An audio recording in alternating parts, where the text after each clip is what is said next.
Hello guys, welcome back to my channel. अगर आपको मेरे वीडियोस पसंद आ रहे हैं तो प्लीज़ मेरे चैनल को लाइक, शेयर एंड सब्सक्राइब जरूर कीजिए और नीचे दी गई ईमेल आईडी पे आप मुझे अपनी स्टोरी भी शेयर कर सकते हैं। माधव के घर से कुछ 100 किलोमीटर की दूरी पे माधवगढ़ के खेत पड़ते थे। दिन के समय में वहाँ जाने में कोई दिक्कत नहीं होती थी, मगर रात के समय में एक खौफ से सभी के दिलो दिमाग पर हावी हो जाता था, क्योंकि उस रास्ते से गुजरते वक्त एक समाधि बनी हुई थी। तरह तरह की बातें उसके बारे में प्रचलित थी। गांव के बड़े बूढ़े बताते थे कि वह समाधि जिस व्यक्ति की थी वह काफी दुष्ट स्वभाव का हुआ करता था। बात बात पर लोगों से झगड़ना, बुरे तरीके से अपनी बीवी बच्चों को पीटना, ऐसे बुरे काम किया करता था। घर वाले और पड़ोसी सभी उससे परेशान थे। एक दिन वह अपनी बीवी और लड़के के साथ खेत गया। वहाँ किसी बात पर अपनी बीवी से उसका झगड़ा हो गया। नौबत यहाँ तक आ गई कि उसे गला दबाकर मारने लगा। यह देखकर उसके लड़के ने रोते हुए पीछे से उस आदमी के सिर पर एक ईंट से वार कर दिया।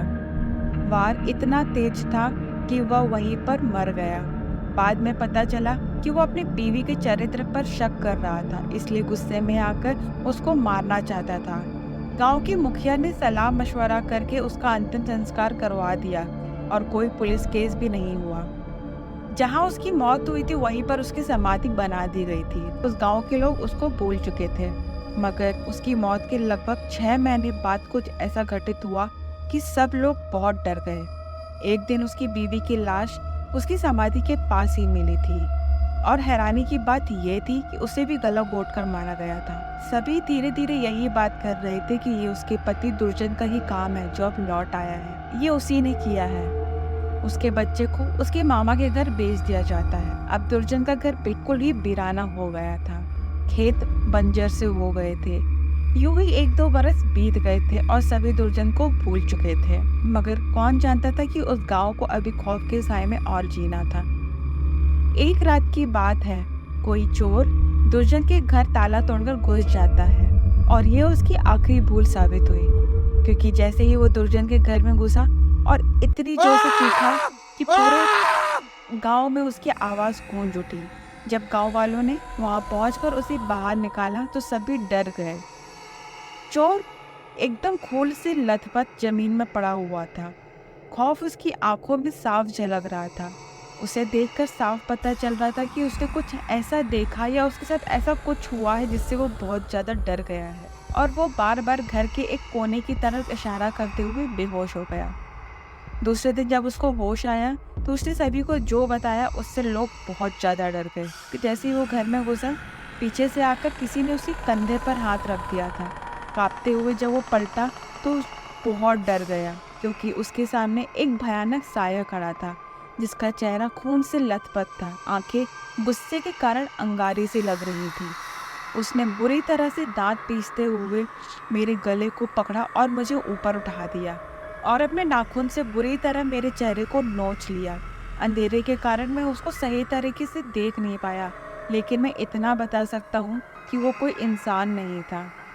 सभी ने महसूस किया कि वह दुर्जन ही हो सकता है, और अब ऐसा समय आ गया था कि लोगों के दिल में उसका डर एकदम खौफ करके बैठ गया था, और डर के मारे कोई भी उसके घर के आसपास से दिन में भी नहीं जाता था, तो रात का तो कोई सवाल ही नहीं उठता था।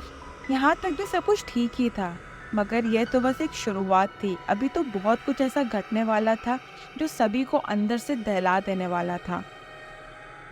उसी गांव में रमेश नाम का एक व्यक्ति रहता था, जिसे सुबह जल्दी उठकर दूर तक टहलने की आदत थी। सर्दियों की शुरुआत हो चुकी थी। वह डेली 4 बजे का अलार्म लगाकर सोता था और सुबह 4:30 से पहले टहलने के लिए निकल जाता था। पर उस दिन जब वो घर से उठकर बाहर निकला तो उसको कुछ अजीब सा लगा, क्योंकि उस समय तक गांव के बहुत से लोग उठ जाते थे और अपने अपने कामों में लग जाते थे। कोई दूध वाला दूध देने के लिए निकल जाता था या कोई अपने पशुओं को चारा देने निकल जाता था, पर उस दिन सब तरफ सन्नाटा सा था। खैर, रमेश ने इस बात पर ज्यादा ध्यान नहीं दिया और वह अपने रास्ते चलने लगा। चलते चलते गांव पीछे ही रह गया था और दोनों तरफ खेत नजर आने लगे थे। आगे बढ़ते हुए उसको ऐसा महसूस हुआ कि जैसे कोई पीछे चल रहा है। जैसे ही उसने पलट कर देखा तो वहाँ कोई नहीं था, और अपने मन का वहम समझकर वो आगे बढ़ने लगा।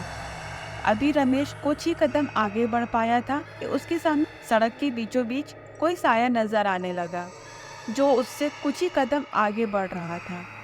रमेश को सिर्फ उस साये की पीठ दिखाई दे रही थी, चेहरा नहीं। अब रमेश धीरे धीरे चलने लगा और सोचने लगा कि ये कौन है जो एकदम से उसके सामने आ गया। उसी समय एकदम से उसकी नजर कलाई पर बंधी घड़ी पर गई, तो वो चौंक पड़ा क्योंकि उस समय 3:30 बज रहे थे। और ये कैसे संभव था, क्योंकि अलार्म तो 4 बजे का लगा हुआ था। अभी ये सब कुछ सोच ही रहा था कि साया एकदम से गायब हो गया और रमेश बहुत डर गया, क्योंकि उसने सुना था कि 3 बजे शैतान का टाइम होता है जो 4 बजे जाकर खत्म हो। अब वो घर लौटना चाहता था। दिल की धड़कन बहुत ज्यादा तेज हो चुकी थी। जैसे ही वो घर जाने के लिए पीछे मुड़ता है, उसके मुंह से बहुत तेजी से चीख निकल जाती है, क्योंकि उसके सामने कुछ ऐसा हुआ जिसकी उसने कभी कल्पना भी नहीं की थी। उसने देखा कि हवा में एक साया लहरा रहा था, जो जमीन से 3-4 फुट की ऊंचाई पर था। सिर से ऐसे खून बह रहा था जैसे मानो किसी ने अभी ताजा ताजा जख्म दिया हो। ऊपर वाले 2 दांत किसी राक्षस की तरह लंबे थे। आंखें लाल बल्बों की तरह चमक रही थी। वो बहुत भागना चाहता था, पर वो हिल भी नहीं पा रहा था अपनी जगह से। उसने जैसे तैसे पूछा कि तुम कौन हो और क्या चाहते हो। इस पर एक शैतानी हंसी हंसते हुए वो बोलता है कि मैं दुर्जन हूँ, मैं यहाँ तेरे मौत बनकर आया हूँ। मैंने तुम्हारा क्या बिगाड़ा है, कांपते हुए रमेश ने उससे पूछा। गुस्से में वो बोला, मेरी बीवी पर तुम बुरी नजर रखते थे, मैं अपनी बीवी से तो बदला ले लिया हूँ, बस अब तुझे सजा देना बाकी थी। यह बिल्कुल झूठ है, मैंने कभी तुम्हारी बीवी पे बुरी नज़र नहीं रखी। मैं तो उसे कुछ रुपए, इससे पहले कि रमेश कुछ बोल पाता या उसको अपनी बातें समझा पाता, रमेश इस दुनिया में नहीं रहा।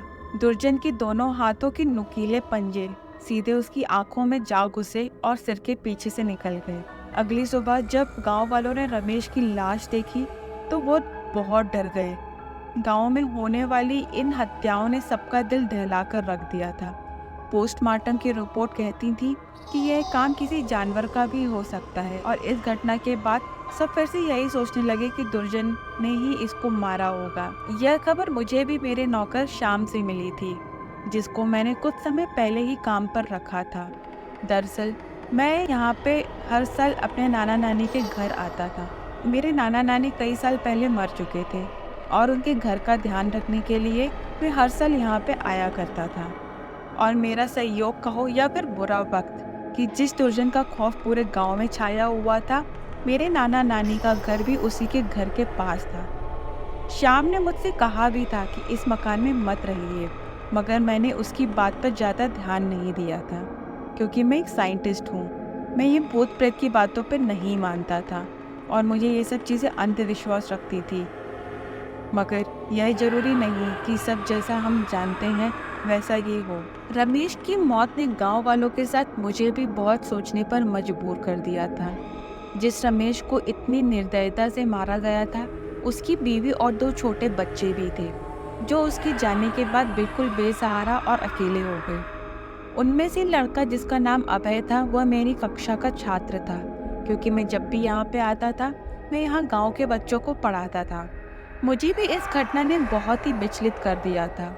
अब मुझे अपने एक दोस्त की बातें याद आने लगी थी, जो हरदम कहते थे कि इस धरती पर इंसान के साथ साथ शैतान भी रहते हैं, जो किसी भी हद तक हमें नुकसान पहुंचा सकते हैं। लेकिन मैं कभी उनकी बातें नहीं मानता था और हमेशा बहस करने लगता था, जिस पर अंत में वे कहते थे, ठीक है भाई, आज तुम इन सब बातों को भले ही मत मानो, मगर एक दिन ऐसा आएगा कि तुम भी इन सबको मानने लगोगे और तुम्हारा देखने का नज़रिया बदल जाएगा। कुछ दिन बाद उस गांव में एक साधु आता है। गांव वालों ने हाथ जोड़कर अपनी समस्या बताई और दुर्जन के खौफ से गांव को मुक्त कराने के लिए विनती करने लगे। साधु ने सारी घटना जानकर हर संभव मदद करने की घोषणा कर दी। उसके साथ उसका एक चेला भी था। वे दोनों गांव से थोड़ा बाहर मंदिर में रुके थे। साधु अगले दिन दोपहर में दुर्जन की समाधि के पास जाता है, मगर उसके साथ और कोई नहीं जाता गांव से, क्योंकि सब बहुत डरे हुए थे। साधु ने उसकी समाधि के पास आटा से कुछ ऐसा गोला बनाया, किसी की कुछ समझ में नहीं आया, और उसने बोला कि हम अगले दिन हवन करेंगे। क्या साधु उस गांव को दुर्जन की आत्मा से मुक्ति दिला पाएगा? जानने के लिए देखते रहें अगला भाग। अगर आपको ये स्टोरी पसंद आई हो तो प्लीज़ मेरे चैनल को लाइक शेयर एंड सब्सक्राइब जरूर कीजिए।